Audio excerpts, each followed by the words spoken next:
தமிழ்நாட்டிற்கு விடுவிக்கக்கூடிய உரிய அளவிலான நீரை காவிரி நீர் பங்கீட்டு ஒழுங்காற்றும் குழு முழுமையாக பெற்றுத்தர முன்வர வேண்டும் என தமிழ்நாடு காவிரி விவசாய சங்கங்களின் ஒருங்கிணைப்பு குழு தலைவர் PR பாண்டியன் தெரிவித்துள்ளார். திருவாரூர் மாவட்டம் மன்னார்குடியில் பேட்டியளித்த அவர் இவ்வாறு தெரிவித்தார்.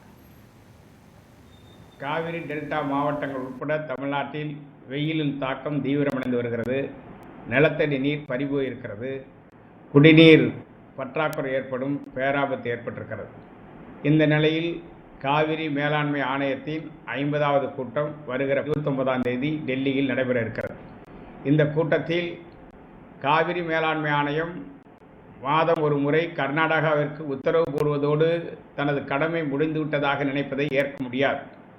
உச்சநீதிமன்றம் உறுதியளித்த அடிப்படையில் காவிரி மேலாண்மை ஆணையம் தண்ணீரை திறப்பதற்கு உத்தரவு போடுவதோடு காவிரி ஒழுங்காற்று குழுவை அனுப்பி தண்ணீரை திறந்து தமிழ்நாட்டிற்கு விடுவிக்கக்கூடிய உரிய அளவிலான